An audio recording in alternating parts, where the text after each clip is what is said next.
സലു കിച്ചണിലേക്ക് സ്വാഗതം. ഇന്ന് ബ്രേക്ക്ഫാസ്റ്റിനും ലഞ്ചിനും പറ്റിയ 2 റെസിപ്പിയാണ് ഞാൻ നിങ്ങളുമായി ഷെയർ ചെയ്യുന്നത്. അപ്പോൾ ആദ്യത്തെ റെസിപ്പിക്ക് വേണ്ടിയിട്ട് ഒരു ബൗളിലേക്ക് നമുക്ക് 2 കപ്പ് ഗോതമ്പ് മാവ് ഇട്ട് കൊടുക്കാം. ഇനി നമുക്ക് ഇതിലേക്ക് വേണ്ടത് ചില്ലി ഫ്ലേക്സ് ആണ്. ഞാനിവിടെ 1 ടേബിൾ സ്പൂൺ ചില്ലി ഫ്ലേക്സും പാഴ്സ്ലി ലീഫ് 1 ടീസ്പൂൺ ഇട്ട് കൊടുക്കാം. ഇതൊക്കെ ഫ്രഷ് ഇല്ലാത്തതുകൊണ്ടാണ് ഡ്രൈ ആയിട്ടുള്ളത് ചേർത്ത് കൊടുക്കുന്നത്. അതുപോലെ തന്നെ 1 ടീസ്പൂണോളം മിന്റ് ലീഫും പാകത്തിനുള്ള ഉപ്പും ഏകദേശം 1 ടീസ്പൂണോളം ഓയിലും കൂടി ഒഴിച്ചിട്ട് നമുക്കിത് നന്നായിട്ടൊന്ന് മിക്സ് ചെയ്തെടുക്കാം. അപ്പൊ ഇതൊക്കെ ഇടുമ്പം നമുക്ക് നല്ല ടേസ്റ്റ് കിട്ടാൻ വേണ്ടിയിട്ടാണ് ചേർക്കുന്നത്. അപ്പം ഞാൻ 1 കപ്പ് വെള്ളം എടുത്തിട്ടുണ്ട്, പച്ചവെള്ളമാണ്. അത് കുറേശ്ശെ ഇതുപോലെ ഒഴിച്ചിട്ട് നമുക്ക് ചപ്പാത്തി മാവിന്റെ പരുവത്തിൽ വേണം ഇത് കുഴച്ചെടുക്കാൻ. വെള്ളത്തിന്റെ അളവ് കൂടുകയും ചെയ്യരുത്, കുറയുകയും ചെയ്യരുത്. അങ്ങനെ ചെയ്തു കഴിഞ്ഞാൽ കൂടിക്കഴിഞ്ഞാലും അത്ര അങ്ങോട്ട് ശരിയാവത്തില്ല, കുറഞ്ഞാലും ശരിയാവില്ല. അപ്പൊ ഇതുപോലെ വേണം നമ്മളിത് കുഴച്ചെടുക്കാൻ. നല്ലതുപോലെ ഒന്ന് കുഴച്ചെടുക്കണം. അതിനുശേഷം നമുക്ക് കുറച്ച് ഓയിലൊന്ന് ഇതിന്റെ മീതെ തടവിയിട്ട് അരമണിക്കൂർ ഇത് റെസ്റ്റ് ചെയ്യാനായിട്ട് മാറ്റി വെക്കാം. അപ്പൊ അരമണിക്കൂറെങ്കിലും നമ്മൾ ഇത് റെസ്റ്റ് ചെയ്ത ശേഷമേ ഇത് ഉണ്ടാക്കാവൂ കേട്ടോ. അപ്പൊ ഞാൻ ഇത് അടച്ച് മാറ്റി വെക്കാണ്.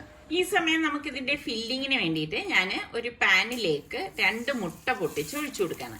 അപ്പൊ ഇതേ പാൻ തന്നെയാണ് ഇനി നമ്മൾ യൂസ് ചെയ്യുന്നത്. അതുകൊണ്ടാണ് മുട്ട ഞാൻ ഇതിൽ തന്നെ തയ്യാറാക്കി എടുക്കുന്നത്. എന്നിട്ട് നമുക്ക് ഇതിലേക്ക് പാകത്തിനുള്ള ഉപ്പും കുറച്ച് മിന്റ് ലീഫും അതുപോലെ തന്നെ കുറച്ച് മുളക് പൊടിയും കൂടി ഇതുപോലെ ഇട്ട് കൊടുക്കുകയാണ്. ഇപ്പൊ മുളക് പൊടിക്ക് പകരം നിങ്ങൾക്ക് കുരുമുളക് പൊടി വേണമെങ്കിലും ചേർത്ത് കൊടുക്കാം. അപ്പൊ ഒരു സൈഡ് റെഡി ആകുമ്പോൾ ജസ്റ്റ് ഒന്ന് മറിച്ചിട്ട് കൊടുക്കാം. ഇതങ്ങ് ഓവറായിട്ട് കുക്കാവേണ്ട ആവശ്യമൊന്നുമില്ല, ജസ്റ്റ് ഒന്ന് കുക്കായാൽ മാത്രം മതി. ഇപ്പം നമുക്കിത് റെഡി ആവുമ്പോഴേക്ക് ഞാനിപ്പോൾ തിരിച്ചു ഒന്നുകൂടി ഒന്ന് മറിച്ചിട്ട് കൊടുക്കാണ്. ഇനി നമുക്കിതൊരു പ്ലേറ്റിലേക്ക് മാറ്റാം. അപ്പം മുട്ടയ്ക്ക് പകരം നമുക്ക് ടിൻ ഫിഷ് വേണമെങ്കിൽ ടിൻ ഫിഷും വെച്ചിട്ട് ഇത് തയ്യാറാക്കി എടുക്കാവുന്നതാണ്. ഇതാവുമ്പോൾ എളുപ്പമാണ്. മുട്ടയാകുമ്പോൾ നമുക്ക് പെട്ടെന്ന് കുട്ടികൾക്കൊക്കെ കൊടുത്തു വിടാനും കഴിക്കാൻ കൊടുക്കാനും ഒക്കെ എളുപ്പമായതുകൊണ്ടാണ് ഇങ്ങനെ എടുക്കുന്നത്. അപ്പം നമുക്ക് ഇതേ പാനിൽ തന്നെ ഞാൻ 1 ടേബിൾ സ്പൂൺ ഓയിൽ ഒഴിച്ചിട്ട് ഒരു വലിയ സവാള നീളത്തിൽ അരിഞ്ഞെടുത്തതും 2 പച്ചമുളക് ചെറുതായിട്ട് അരിഞ്ഞെടുത്തത്, പിന്നെ 1/4 കപ്പോളം ഫ്രോസൺ ഗ്രീൻ പീസ് ആണ് കേട്ടോ. അതും കൂടി നമുക്ക് ഇതിലേക്ക് ചേർത്ത് കൊടുക്കാം. അപ്പൊ ഈ ഗ്രീൻ പീസ് ഞാൻ വേവിച്ചതൊന്നുമല്ല, ഫ്രോസൺ, അത് ഡീഫ്രോസ്റ്റ് ചെയ്ത് എടുത്ത് നേരെ ഇതിലേക്ക് ഇട്ടതാണ്. എന്നിട്ട് നമുക്ക് എല്ലാം ചേർത്തിട്ടൊന്ന് വഴറ്റി കൊടുക്കണം. അപ്പൊ ഇതുപോലെ ഒന്ന് വഴറ്റിയെടുത്ത ശേഷം ഞാനിവിടെ ഗ്രീനും റെഡും ക്യാപ്സിക്കം എടുത്തിട്ടുണ്ട്, അതും കൂടി ചേർത്ത് കൊടുക്കാം. അപ്പൊ ഈ വെജിറ്റബിൾസ് ഒന്നും ഓവറായിട്ട് കുക്ക് ആവേണ്ട ആവശ്യമില്ല. അപ്പൊ ഇതെല്ലാം ഒന്ന് ഇളക്കിയ ശേഷം നമുക്ക് പാകത്തിനുള്ള ഉപ്പും അതുപോലെ തന്നെ മിന്റ് ലീഫ് എല്ലാം കുറച്ച് കുറച്ചാണ് നമ്മൾ ചേർത്ത് കൊടുക്കുന്നത്. ഞാനിവിടെ 1/2 ടീസ്പൂണോളം ഇട്ടിട്ടുണ്ട്. അതുപോലെ തന്നെ പാഴ്സ്ലി ലീഫും 1/2 ടീസ്പൂൺ ഇട്ട് കൊടുക്കുന്നുണ്ട്. എന്നിട്ട് എല്ലാം ചേർത്തിട്ടൊന്ന് ഇളക്കി കൊടുക്കണം. അപ്പൊ മീഡിയം ഫ്ലെയിമിൽ വെച്ചിട്ടാണ് നമ്മളിത് റെഡിയാക്കി എടുക്കുന്നത്. ഇനി ടൊമാറ്റോ ചില്ലി സോസ് ഞാനിവിടെ 2 ടേബിൾ സ്പൂണോളം ഒഴിച്ചു കൊടുക്കാണ്. അപ്പൊ നമുക്ക് എത്രയാണോ വേണ്ടത് അതിനനുസരിച്ച് ചേർത്ത് കൊടുത്താൽ മതി. എന്നിട്ട് നന്നായിട്ട് എല്ലാം ചേർത്തിട്ടൊന്ന് ഇളക്കി മിക്സ് ചെയ്ത് കൊടുക്കാം. അപ്പൊ ഇതൊക്കെ ഇടുമ്പോൾ നല്ല ഒരു മണമാണ്, നല്ല ഒരു ടേസ്റ്റും ആയിരിക്കും. അപ്പൊ ഈ സമയം കൊണ്ട് നമുക്ക് നമ്മൾ കുഴച്ചു വെച്ച മാവ് ഇവിടെ ഒരു അരമണിക്കൂർ കഴിഞ്ഞിട്ടുണ്ട്. അപ്പൊ അതിൽ നിന്ന് കുറേശ്ശെ എടുത്തിട്ട് ഇനിയൊന്ന് ഉരുട്ടിയിട്ട് നമുക്കൊന്ന് പരത്തിയെടുക്കണം. അതായത് നമ്മൾ ചപ്പാത്തി പരത്തുന്ന അതേ രീതിക്ക് തന്നെ ഒന്ന് പരത്തിയെടുക്കാം. അപ്പൊ ഞാനിവിടെ കുറച്ച് ഗോതമ്പ് മാവ് തൂവിയിട്ടാണ് ഇതൊന്ന് പരത്തിയെടുക്കാനായിട്ട് പോണത്. ഇപ്പൊ നിങ്ങൾക്ക് ചപ്പാത്തി പ്രസ്സിൽ വേണമെങ്കിൽ പ്രസ്സിൽ വെച്ചും റെഡിയാക്കി എടുക്കാം. എപ്പോഴും നമ്മൾ ഈ ചപ്പാത്തി ഇതുപോലെ റോളിന് വേണ്ടിയിട്ടൊക്കെ ഉണ്ടാക്കുന്നതായാലും പരത്തിയെടുക്കുന്നതിന് തന്നെയാണ് ടേസ്റ്റ് കൂടുതൽ കേട്ടോ. അപ്പൊ നല്ല കനം കുറച്ച് ഞാനിവിടെ പരത്തിയെടുത്തത് ചൂടായ പാനിലേക്ക് ഇട്ടിട്ട് നമുക്ക് ചുട്ടെടുക്കണം. അപ്പൊ ഒരു സൈഡ് റെഡി ആകുമ്പോൾ പതുക്കെ ഒന്ന് മറച്ചിട്ട് കൊടുക്കാം. തിരിച്ച് മറച്ചു വിട്ടാണ് റെഡിയാക്കി നമ്മൾ ഇത് എടുക്കുന്നത് കേട്ടോ. അപ്പൊ നമ്മുടെ റോളിനുള്ള ചപ്പാത്തി ഇവിടെ റെഡി ആയിട്ടുണ്ട്. അപ്പൊ ഞാനിത് മാറ്റാണ്. അപ്പൊ ബാക്കി ഇരിക്കുന്നത് നമുക്ക് എത്രയാണെന്ന് വെച്ചാൽ പരത്തിയിട്ട് ഇതുപോലെ എല്ലാം ചുട്ടെടുക്കണം. എന്നിട്ട് ഒരു ചപ്പാത്തി എടുത്തിട്ട് ഞാൻ ടൊമാറ്റോ കെച്ചപ്പാണ് ഇതിലേക്ക് ഒഴിച്ചു കൊടുത്തിരിക്കുന്നത്. എന്നിട്ട് ഇതെല്ലായിടത്തും ഒന്ന് സ്പ്രെഡ് ചെയ്ത് കൊടുക്കാണ്. എല്ലായിടത്തും വരത്തക്ക രീതിയിൽ ഒന്ന് തേച്ചു കൊടുക്കാം. എന്നിട്ട് നമ്മൾ റെഡിയാക്കി വെച്ചിരിക്കുന്ന മുട്ട ഉണ്ടല്ലോ, മുട്ട വെച്ച ശേഷം നമ്മളുടെ ഈ വെജിറ്റബിൾ ഫില്ലിങ് ഇതിലേക്ക് വെച്ചു കൊടുക്കണം. അപ്പൊ സിമ്പിൾ ആയിട്ടുള്ള ഒരു വെജിറ്റബിൾ ഫില്ലിങ് തന്നെയാണ് ഞാൻ റെഡിയാക്കിയിരിക്കുന്നത്. എന്നിട്ട് നമുക്ക് കുക്കുംബർ ഞാൻ കട്ട് ചെയ്തത് അതുപോലെ വെച്ചു കൊടുക്കാണ്. അത് വേഗിക്ക് ഒന്നും വേണ്ട, ഫ്രഷ് ആയിട്ടുള്ള കുക്കുംബർ തന്നെയാണ്. അതുപോലെ തന്നെ ലെറ്റ്യൂസും അതുപോലെ വലിയൊരു ലീഫ് നന്നായിട്ട് വാഷ് ചെയ്തെടുത്തതാണ്. ഇതുപോലെ വെച്ചിട്ട് ഒന്ന് റോൾ ചെയ്തെടുക്കാം. അപ്പൊ ഇത്രയേ ഉള്ളൂ നമ്മളുടെ വെജിറ്റബിൾ കാത്തി റോൾ എന്ന് പറയുന്നത്. ഇതുപോലെ ഒന്ന് റോൾ ചെയ്ത ശേഷം നമുക്ക് ഒരു ബട്ടർ പേപ്പറിൽ വെച്ചിട്ട് ഇതൊന്ന് കവർ ചെയ്തെടുക്കാം. അപ്പൊ ഇത് നമുക്ക് കുട്ടികൾക്ക് സ്കൂളിൽ പോകുന്ന സമയത്ത് അല്ലെങ്കിൽ അവര് സ്കൂൾ വിട്ട് വരുന്ന സമയത്ത്, ഇനി ഇതൊന്നും അല്ലെങ്കിൽ അവരുടെ പിള്ളേരുടെ ടിഫിൻ ബോക്സ് ആയിട്ടൊക്കെ കൊടുത്തു വിടാൻ പറ്റിയൊരു ഐറ്റം ആണ് കേട്ടോ. അപ്പൊ നോർമലി നമ്മൾ ചപ്പാത്തി ഉണ്ടാക്കുന്നത് പോലെ തന്നെ ഇത് കുഴച്ചെടുത്ത് വെച്ചിരുന്നാല് നമുക്ക് അതായത് അവർക്ക് വേണ്ട ആ സമയത്ത് തന്നെ നമുക്ക് ഇതൊന്ന് പരത്തി ചുട്ടെടുത്ത് ഇതുപോലെ ഒന്ന് റോൾ ചെയ്തെടുക്കാവുന്നതേ ഉള്ളൂ. പെട്ടെന്ന് ഉണ്ടാക്കിയെടുക്കാൻ വേറെ കറിയുടെ ഒന്നും ആവശ്യമില്ല. എന്നാൽ നല്ല ഹെവി ആയിട്ടുള്ള ഒരു ഐറ്റം ആണ്. കുട്ടികൾക്ക് ഒരു പീസ് കഴിക്കുമ്പോൾ തന്നെ വയർ നിറയും ചെയ്യും. അങ്ങനെ നമ്മളുടെ വെജിറ്റബിൾ കാത്തി റോൾ ഇവിടെ റെഡി ആയിട്ടുണ്ട്. അപ്പൊ ട്രൈ ചെയ്യാത്തവരൊന്ന് ട്രൈ ചെയ്ത് നോക്കണേ. അപ്പൊ നമ്മുടെ രണ്ടാമത്തെ ലഞ്ച് റെസിപ്പിക്ക് വേണ്ടിയിട്ട് ഞാനിവിടെ 1 കിലോ സെല്ല റൈസ് എടുത്തിട്ടുണ്ട്. അപ്പൊ ഇത് നന്നായിട്ട് കഴുകി വെള്ളം ഒഴിച്ച് 20 മിനിറ്റ് കുതിരാൻ മാറ്റി വെച്ചിരിക്കുകയാണ്. അപ്പൊ ഞാനിവിടെ 1 കിലോ ചിക്കൻ നന്നായിട്ട് കഴുകി ഡ്രെയിൻ ചെയ്ത് എടുത്തു വെച്ചിരിക്കുന്നതാണ്. അപ്പൊ ചിക്കൻ ഞാൻ വലിയ പീസൊക്കെ ഒന്ന് വരഞ്ഞെടുത്ത് വെച്ചിട്ടുണ്ട്, മസാല ഉള്ളിലേക്ക് പിടിക്കാൻ വേണ്ടിയിട്ടാണ് കേട്ടോ. ഇതിലേക്ക് നമുക്ക് 2 ടേബിൾ സ്പൂണോളം കാശ്മീരി ചില്ലി പൗഡറും 1 ടീസ്പൂൺ മഞ്ഞൾപ്പൊടിയും 1 ടീസ്പൂൺ ഗരം മസാല പൊടിയും പാകത്തിനുള്ള ഉപ്പും അതുപോലെ തന്നെ 1 ടേബിൾ സ്പൂൺ ഫുള്ളായിട്ട് ഇഞ്ചി വെളുത്തുള്ളി പേസ്റ്റും പകുതി നാരങ്ങയുടെ നീരും കൂടി നമുക്ക് ഇതിലേക്ക് ഒഴിച്ചു കൊടുക്കാം. അപ്പം ഫുള്ളായിട്ട് ഒരു നാരങ്ങ എടുക്കേണ്ട ആവശ്യമില്ല കേട്ടോ, ഇത്രയും മാത്രം മതിയാകും ഈ ഒരു അളവിന്. അപ്പൊ ഞാനിവിടെ നല്ല നീരുള്ള നാരങ്ങയായിരുന്നു പിഴിഞ്ഞൊഴിച്ച ശേഷം ഇപ്പൊ എല്ലാം ചേർത്തിട്ട് നമുക്ക് നന്നായിട്ടൊന്ന് മിക്സ് ചെയ്ത് കൊടുക്കാം. അപ്പൊ ഇതിലേക്ക് നമ്മൾ വെള്ളം ചേർക്കുക ഒന്നും വേണ്ട, ചിക്കന്റെ ആ ഒരു നനവിൽ തന്നെ നമുക്ക് മസാല എല്ലാം അതിലേക്ക് പിടിച്ചോളും. അപ്പൊ ഇതുപോലെ നമ്മൾ മസാല പൊട്ടിയ ശേഷം ഞാൻ മാറ്റി വെക്കാണ്. ഇനി ഞാൻ മറ്റൊരു പാൻ അടുപ്പത്തേക്ക് വെച്ചിട്ട് ഓയിൽ ഒഴിച്ചു കൊടുക്കാണ്. ഇതിലേക്ക് നമുക്ക് കാഷ്നട്ട് ഒന്ന് വറുത്തു കൊടുക്കണം.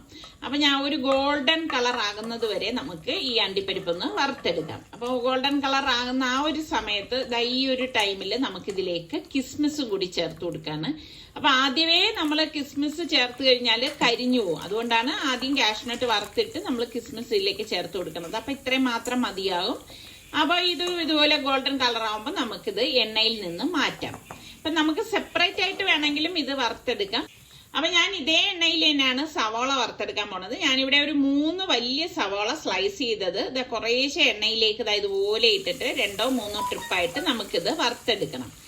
അതായത് നല്ല ഫ്രൈഡ് ഒണിയൻ ഇല്ലേ, അത് റെഡിയാക്കാൻ വേണ്ടിയിട്ടാണ്. അപ്പൊ ഇതൊരു ഗോൾഡൻ കളർ ആകുമ്പോൾ നമുക്കിത് എണ്ണയിൽ നിന്ന് മാറ്റാം. കാരണം ഇനി ഇതിൽ കിടന്നു കഴിഞ്ഞാൽ വല്ലാതെ പെട്ടെന്ന് അങ്ങ് കളർ മാറി കരിഞ്ഞു പോകാൻ സാധ്യത കൂടുതലാണ്. അപ്പൊ നമ്മളിതൊരു പ്ലേറ്റിലേക്ക് മാറ്റിയിട്ട് ഒന്ന് പരത്തിയിട്ട് കൊടുക്കണം. അപ്പോഴാ ഒരു കറക്റ്റ് പരുവത്തിൽ വരത്തുള്ളൂ. അപ്പൊ രണ്ടാമത്തെ ബാച്ച് ഞാൻ ഇതുപോലെ തന്നെ ഇട്ട് ഫ്രൈ ചെയ്തെടുക്കാൻ പോവാണ്. അപ്പൊ ഇതെല്ലാം ഫ്രൈ ചെയ്തെടുത്ത ശേഷം സെയിം എണ്ണയിൽ തന്നെ ഞാൻ നമ്മളുടെ ചിക്കൻ പീസസ് ഇട്ടിട്ടൊന്ന് ഫ്രൈ ചെയ്തെടുക്കണം കേട്ടോ. അപ്പൊ ഇത് ഞാനൊരു 2 ബാച്ചായിട്ടാണ് ഫ്രൈ ചെയ്തെടുക്കാൻ പോകുന്നത്. അപ്പൊ ഇതുപോലത്തെ വിസ്താരമുള്ള പാൻ ആകുമ്പോൾ പെട്ടെന്ന് റെഡിയാക്കി എടുക്കാൻ പറ്റും. അപ്പൊ ഞാൻ മറ്റൊരു പാനിലേക്ക് കുറച്ചധികം വെള്ളം തിളപ്പിക്കാൻ വെച്ചിട്ടുണ്ടായിരുന്നു. അതിലേക്ക് 3-4 പട്ട, 2 ഗ്രാമ്പു, 2 ഏലക്ക, ബേ ലീഫ് ഇത്രയും ഇട്ട് പാകത്തിനുള്ള ഉപ്പും കൂടി ഇട്ട് ഇതുപോലെ തിള വരുന്ന സമയത്ത് നമ്മൾ കുതിർത്ത് വെച്ചിരുന്ന അരി ഡ്രെയിൻ ചെയ്ത് വെച്ചതാണ്, അത് നമുക്ക് ഇതിലേക്ക് ഇട്ട് കൊടുക്കാം. അപ്പൊ അരി ഇട്ട് കൊടുത്ത ശേഷം നമുക്ക് ഇതൊന്ന് ഇളക്കി കൊടുക്കണം. അപ്പൊ ഈ അരി ഒരു 1/4 ഭാഗം മാത്രം വെന്താൽ മതിയാകും. അപ്പൊ ഇതിനിടയിൽ നമ്മുടെ ചിക്കന്റെ പീസ് ഞാൻ ഒന്ന് മറിച്ച് ഇട്ട് കൊടുക്കണം. അപ്പൊ ചിക്കൻ ഫ്രൈ ചെയ്തെടുക്കുമ്പോൾ എപ്പോഴും ശ്രദ്ധിക്കേണ്ട കാര്യം ഓവറായിട്ട് ഇത് ഫ്രൈ ആവേണ്ട ആവശ്യമില്ല. അങ്ങനെ വന്നു കഴിഞ്ഞാൽ അത് ശരിയാവത്തില്ല. ഇപ്പൊ നമ്മുടെ ചിക്കൻ നല്ലൊരു സോഫ്റ്റ് ആയിട്ട് വരണം. അപ്പം ആ ഒരു രീതിക്ക് ഫ്ലെയിം കുറച്ച് വെച്ചിട്ട് വേണം നമ്മൾ ഇത് ഫ്രൈ ചെയ്തെടുക്കാനുള്ളത്. അപ്പൊ ഇതിപ്പോ നല്ല ഫ്രൈ ആയി വന്നിട്ടുണ്ട്, ഉള്ളൊക്കെ നല്ല വെന്ത് വന്നിട്ടുണ്ട്. അപ്പൊ ആ ഒരു സമയത്ത് നമുക്കിത് എണ്ണയിൽ നിന്ന് മാറ്റാം. അപ്പം മീഡിയത്തിനും ലോയ്ക്കും ഇടയിലാണ് ഫ്ലെയിം വെച്ചിട്ട് ഞാനിത് ഫ്രൈ ചെയ്തെടുത്തത്. ഫസ്റ്റ് ബാച്ച് എടുത്ത ശേഷം ഞാൻ സെക്കൻഡ് ബാച്ച് ഇതുപോലെ ഇട്ട് ഫ്രൈ ചെയ്തെടുക്കാണ്. അപ്പൊ നമ്മളുടെ റൈസ് ഇവിടെ വെന്ത് വരുന്നുണ്ട്. അപ്പൊ ഞാനിത് കാണിച്ചു തരാം. കുറച്ചുകൂടി ഇതൊന്ന് വെന്ത് വരണം കേട്ടോ. ഒരു 90% നമ്മുടെ റൈസ് വെന്ത് കിട്ടണം. അപ്പൊ ഞാൻ ചിക്കൻ വീണ്ടും ഒന്ന് മറിച്ചിട്ട് കൊടുക്കാണ്.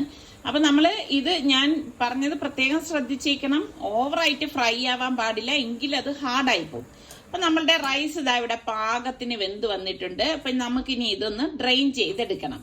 അപ്പം ഞാൻ പെട്ടെന്ന് തന്നെ ഇത് ഫുള്ളായിട്ട് അങ്ങ് ഡ്രെയിൻ ചെയ്തെടുക്കാണ്. അല്ലാതെ നമ്മൾ ബാച്ച് ആയിട്ടല്ല ഡ്രെയിൻ ചെയ്തെടുക്കാനുള്ളത് കേട്ടോ. അപ്പം എങ്കിൽ മാത്രമേ ആ ഒരു കറക്റ്റ് ടെക്സ്ചർ നമുക്ക് ഇതിൽ കിട്ടത്തുള്ളൂ. അപ്പം നമ്മൾ ഫ്രൈ ചെയ്തെടുത്ത് അതേ ഓയിൽ തന്നെ ഒരു പാനിലേക്ക് ഞാൻ ഒരു 3 ടേബിൾ സ്പൂൺ ഒഴിച്ചിട്ടുണ്ട്. ഇതിലേക്ക് നമുക്ക് 3 തക്കാളിയും ഒരു 4 പച്ചമുളകും കൂടി ഞാൻ ഇട്ട് കൊടുക്കുകയാണ്. അപ്പം നല്ല കളറുള്ള പഴുത്ത തക്കാളിയാണ് ഞാൻ ചേർത്ത് കൊടുത്തിരിക്കുന്നത്.